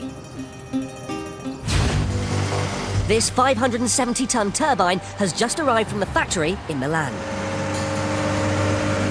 The problem is, it needs to be transported halfway around the world to Phoenix, Arizona, where it will form part of a major power station. The daunting task of moving it 10,000 kilometers has fallen to structure moving specialists Fagioli. The problem is, the low loader it's currently mounted on can only travel on flat road. For the next leg of the journey, not only do they need to cross uneven terrain, but they also require a transporter capable of turning on its axis and moving sideways. Fortunately, the boys from Fagioli have a rather cunning trick up their sleeve. It's called the Self-Propelled Modular Transporter, or SPMT. This amazing remote-controlled platform can move in any direction and climb minor obstacles. What's more, any number of SPMTs can be linked together, enabling them to carry loads weighing over 15,000 tons and up to 1,000 meters long. To drive them, the platforms have a minimum of 16 wheels each, powered by a separate power pack unit, which supplies power to hydraulic drive motors mounted on the axles. This gives the SPMT a typical operating speed of 5 kilometers an hour. But whilst it isn't fast, it's certainly highly maneuverable. The pairs of wheels can turn through 130 degrees in each direction, allowing it to be positioned with millimeter-perfect accuracy. And to ensure it stays perfectly level, it has a self-leveling hydraulic suspension system. As one wheel rises over an obstacle, the others compensate to keep the platform on an even keel.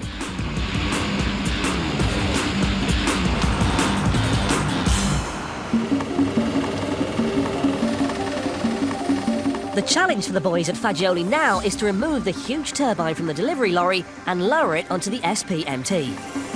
No small task when you remember it weighs 570 tons.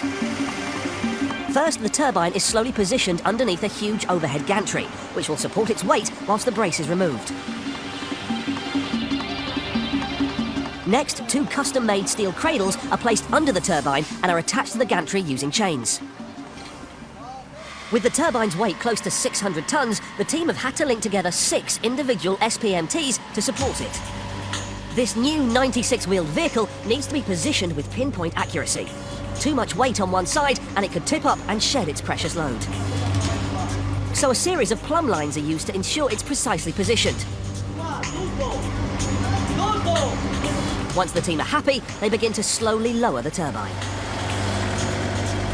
After a few nervous moments, the SPMT has finally taken the full weight. With its colossal cargo on board, the remote control platform slowly crawls towards the harbour.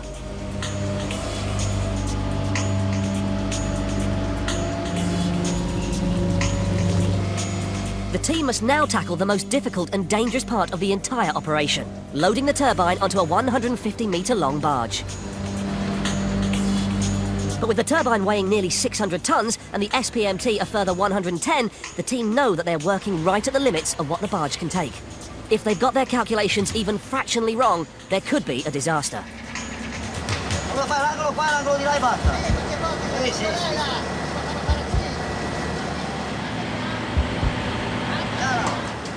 Slowly but surely, the SPMT starts rolling forward. And as the barge starts to take the weight, water is pumped out of its ballast tanks to stop it sinking down. One by one, the wheels roll on board, but the team won't be able to relax until it has taken the full weight of its giant cargo. After 30 nerve-wracking minutes, the turbine is on board and the team can breathe a sigh of relief. For now, at least. Because they must now travel to America with the SPMT to help the turbine reach its final destination. 3 weeks later, the multi-million-dollar turbine has arrived in the blistering 40-degree heat of the Arizona desert. It's been an incredible 10,000-kilometre journey from the factory in northern Italy to the power station in the desert. And it's all thanks to the boys from Fagioli and their amazing structure-shifting platform.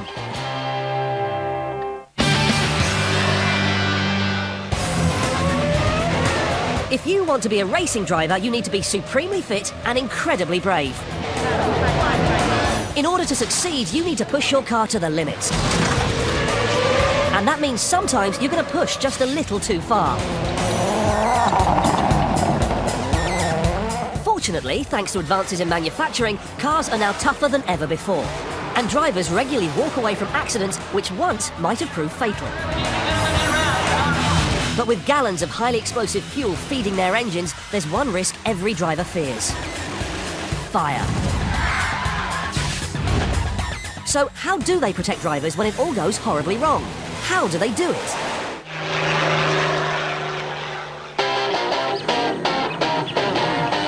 It's a windy Sunday morning here at Santa Pod in Northamptonshire, England, home of European drag racing. This is the fastest, most dangerous motorsport on Earth, and the people who race here are the ultimate adrenaline junkies.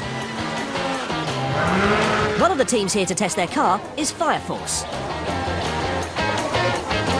Their car, Fire Force 3, is a stylish design with a fiberglass body. But instead of a standard 2-litre car engine, they fitted it with a Pratt & Whitney jet. It's virtually a hairdryer on a roller skate. Generating 10,000 horsepower, it can reach almost 700 kilometres an hour in just 5 seconds.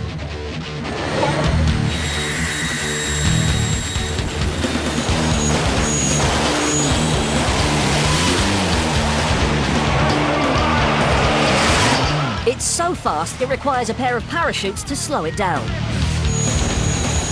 The car can go from 0 to 500 kilometres an hour and back in under 20 seconds, causing the driver to experience 6 Gs, which has been known to cause the retina in the driver's eyes to detach.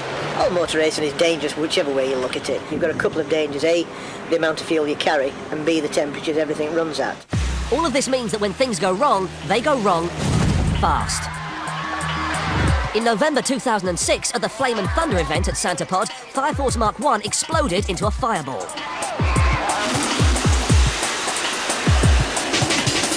Inside the car was driver Tony Baker. I think from start to finish to me getting out of the car was about 30 seconds, but it seemed an awful lot longer when I was in the car. Incredibly, he escaped with just a few scorch marks. The reason he survived was all thanks to his fireproof race suit.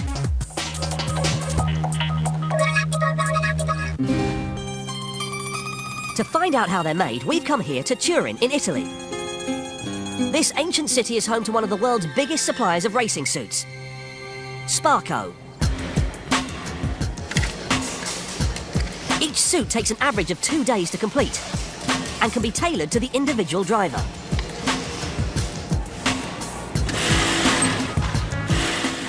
The aim is to produce a suit that will insulate the driver's skin from a fire and still be comfortable. This means everything from the basic fabric to the stitching and logos must all be made to the highest possible standards. The process begins by breaking the design down into a series of templates using a computer. Once this is complete, the most economical layout for the pieces is calculated, and they're ready to be cut out. The most common fireproof material is a fabric called Nomex, which is mixed with Kevlar fibres to increase its strength. This is laid out on a vacuum table and cut by a computer-controlled cutting machine. However, most driver injuries aren't caused by flames, but by radiant heat. The best way to prevent this kind of burn is to add greater insulation by making the suit from 3 separate layers of fabric. These extra layers keep the heat source away from the skin for longer, while air gaps between the layers provide added protection. The very latest materials are PBI fibres, which offer excellent protection but are extremely expensive.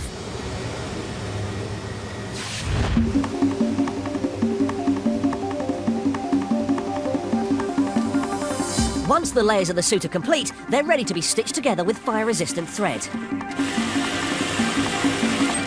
For correct positioning of the layers, a quilting pattern is used, so there is never more than 100 millimetres between the stitches.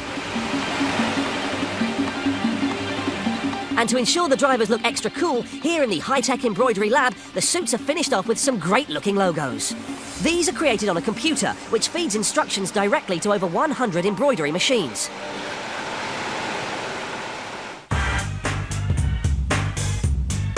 Finally, the suits are tested to ensure they comply with international standards. They're given different safety ratings depending on how long they'll protect the wearer from second-degree burns. This can be anything from 3 seconds for the lightest underwear to 40 seconds for the main suit.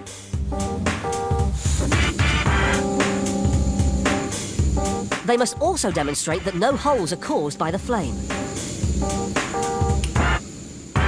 All of the materials must also self-extinguish within 2 seconds if a direct flame is applied to them. The ultimate test is to set fire to the entire suit.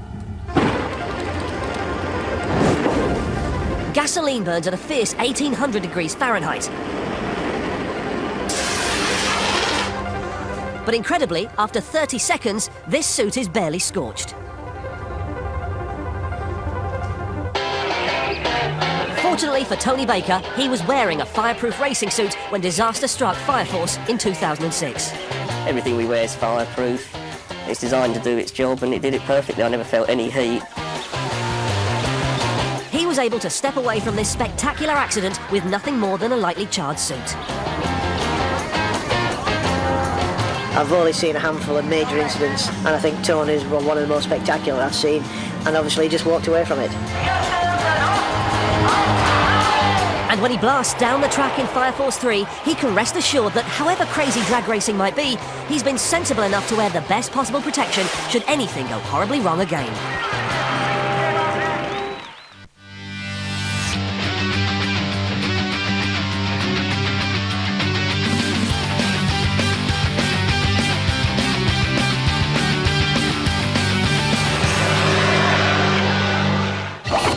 Coming up, how do they photograph the edges of the universe with the world's largest telescope?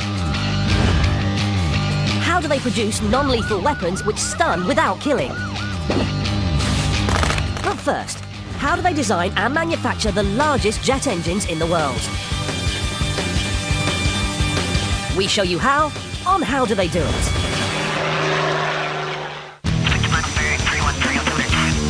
When aircraft apprentice Frank Whittle invented the turbojet engine, he transformed the aviation industry. The jet engine led to a new generation of aircraft.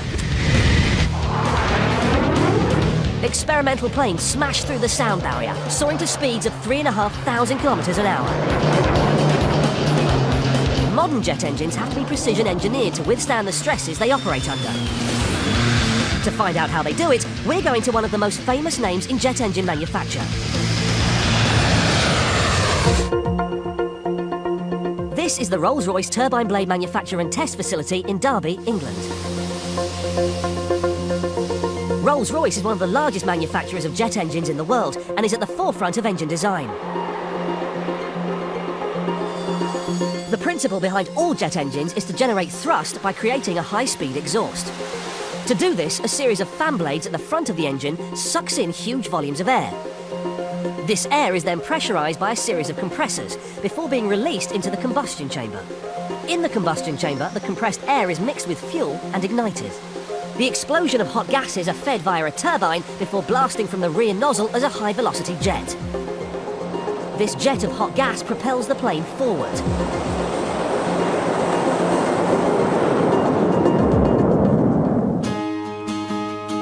A modern jet engine is made up of thousands of component parts, and each one has to be absolutely perfect. But there's one component in particular which is essential to producing a powerful engine, and that is the all-important turbine blade. The turbine blade is absolutely essential to the engine. It's the part of the engine that delivers the thrust that the engine needs to deliver to propel the aircraft. Each turbine blade produces 10 times more power than a typical car engine. But they have to operate under incredible mechanical stress. Sitting behind the combustion chamber in the most pressurized part of the engine, they're exposed to temperatures of nearly 1400 degrees Celsius. This high operating temperature and pressure is the reason why modern jet engines are more efficient than ever before. But making turbine blades strong enough to cope with this stress is a major challenge for Rolls-Royce.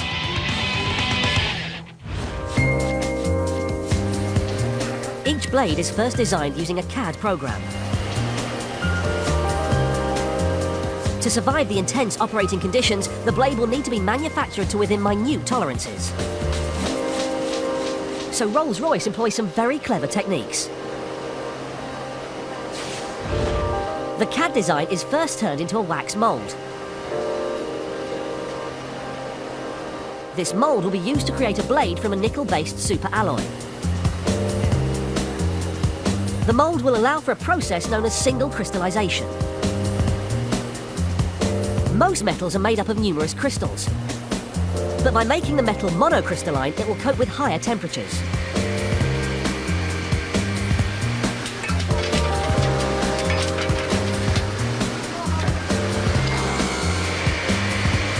These moulded blades then move on to an automated production line in a temperature-controlled environment.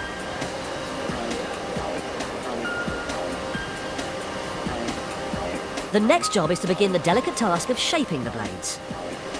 This is done with the Makino grinder. It works on 5 different axes and takes its instructions straight from the CAD definition.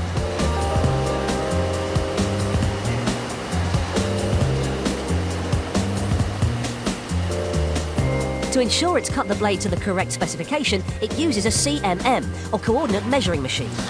This can take readings from any angle, which can then be checked against the specification.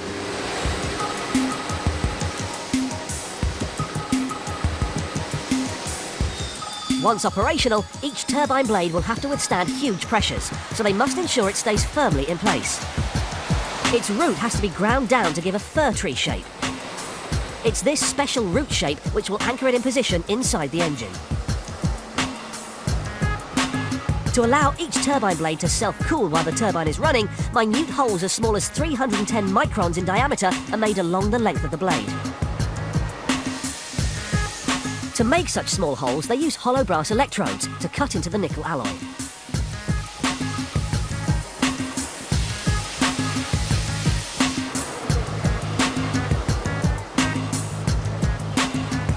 When the engine runs, cool air will be passed through these perforations to prevent the blade from melting. These improvements in blade cooling technology have helped make more efficient, high-temperature engines possible. Every stage of this manufacturing process is carefully monitored by computer, by a pair of human eyes, and finally, some clever fibre optics. But even after all this care, the finished components aren't ready to be fitted to an aircraft until they've been tested.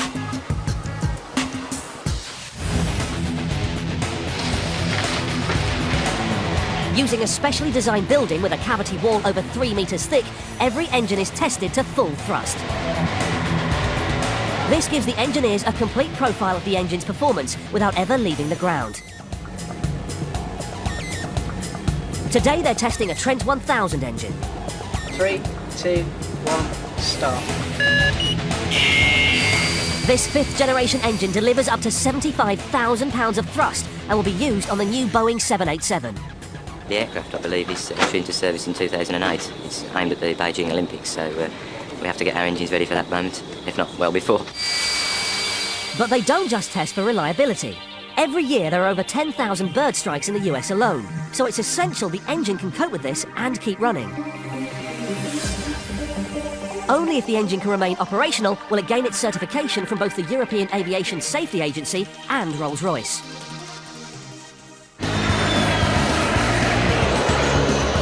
So next time you're flying off to the Bahamas on holiday, jetting off on business to Denver, or simply looking up at the sky and watching the tracers left behind by one of the world's countless jet engines, remember, it's a part no bigger than your hand, keeping it in the sky. Coming up, we find out how they make weapons which can stun without killing, and explore the edge of the universe with the world's most powerful telescope. Next, on How Do They Do It?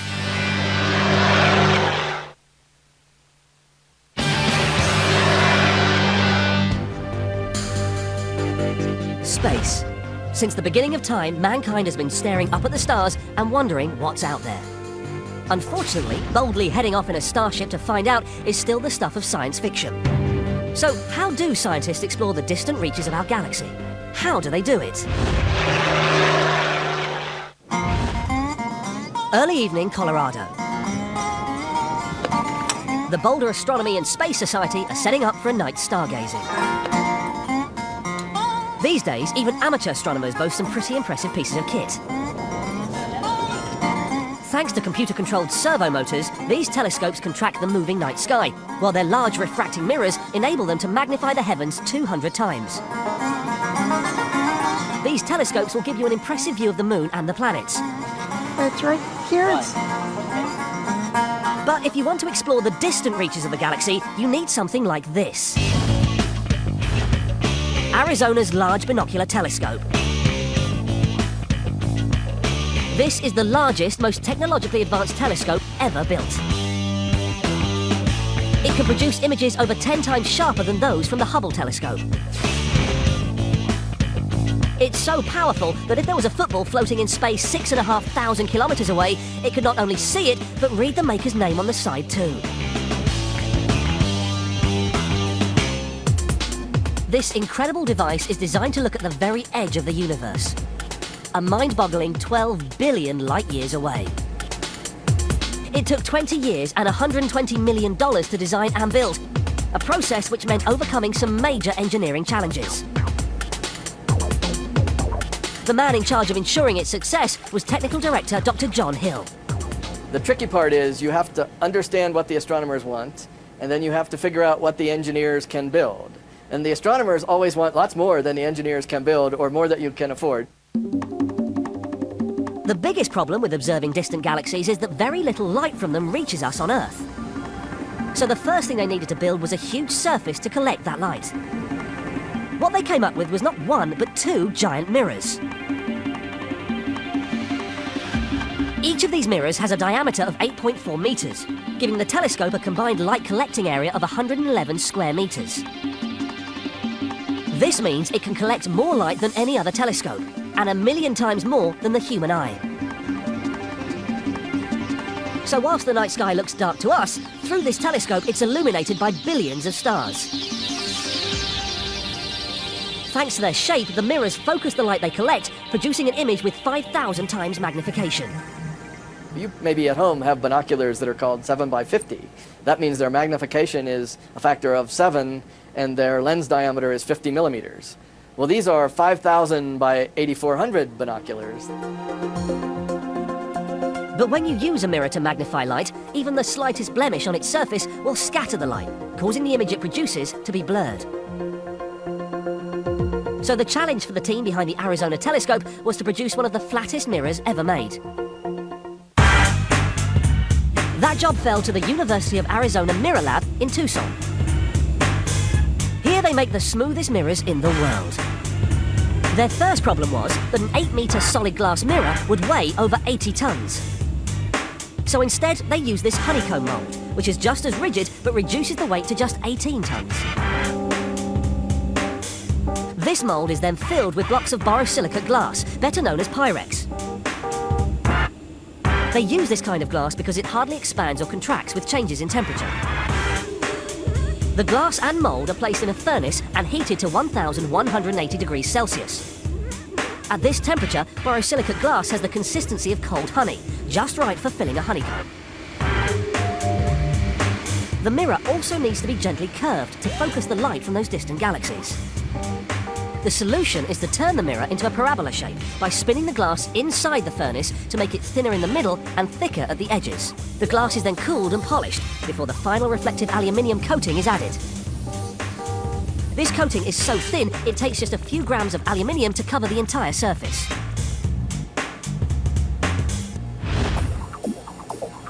The finished mirror has a surface accuracy of 1/1000th of a centimetre, 3,000 times thinner than a human hair.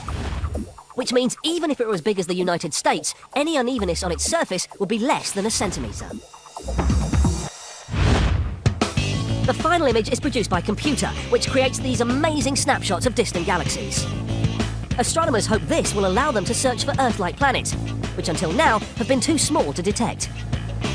It's a far cry from the traditional notion of the astronomer hunched over their telescope beneath the cold night sky. The old astronomers used to freeze their tails off. The modern scientific astronomers just sit in a heated computer room. But the amateurs are still out there. Thanks to the Arizona Large Binocular Telescope, we can now see further into space than ever.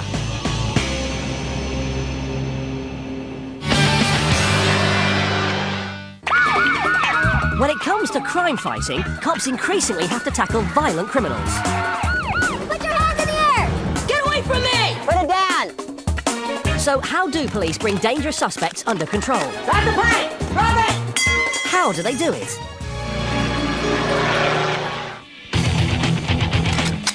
Every day, police have to deal with criminals prepared to arm themselves with guns.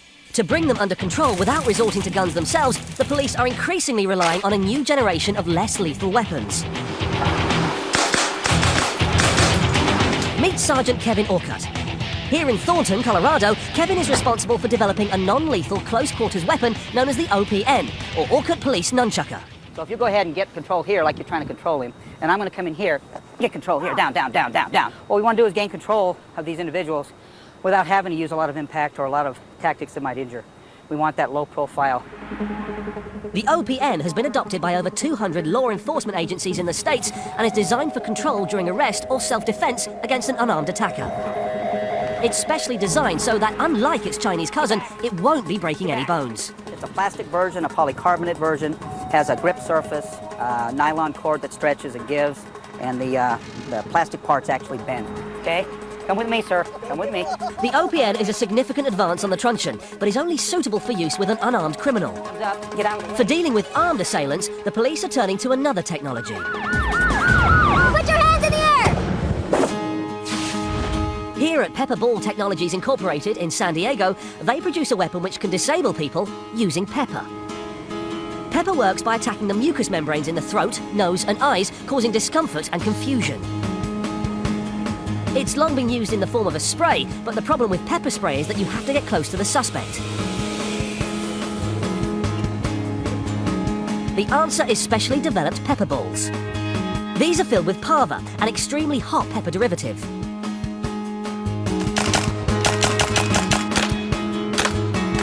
It's the molecules called capsaicin in peppers that give them their heat, and pava is made from capsaicin too, the hottest of all. This is produced chemically to ensure it's consistent.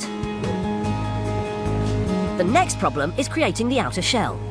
It has to, upon launch, accelerate very quickly, up to 300 feet per second, without braking, but then when it strikes somebody, it has to burst upon impact, and that's the tricky bit. These pepper balls can be delivered by a variety of special guns. The SA-200 semi-automatic carbine is accurate to 60 feet. Then there's the TAC-700, capable of delivering up to 700 rounds per minute. That's 12 every second. As part of their training with these weapons, every officer has to experience being shot with the pepper balls. We also have purple rounds that are filled with an inert powder, and these are used for training. Law enforcement fires them at each other. They feel the effect of the round. As well as the purple rounds, green rounds are filled with a special type of dye. It's for marking particularly violent or uncooperative suspects during a riot, and this way law enforcement can round them up later. So how do these pepper balls work in practice? Hey, pal, come on, what's the problem here? Hey, cops! The highly accurate pepper ball gun allows police to tackle a violent criminal from a safe distance. Put it down! When the criminal refuses to follow instructions, the officer shoots a blast of pepper balls at his chest, which explode on impact. Seconds later, the criminal's eyes, nose and throat begin to burn, making it hard for him to see and breathing difficult.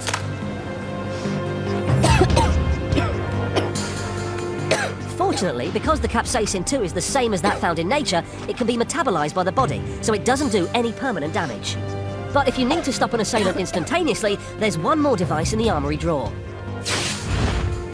Named after a science fiction character called Tom Swift, this is the Taser, an acronym for Thomas A. Swift's electric rifle.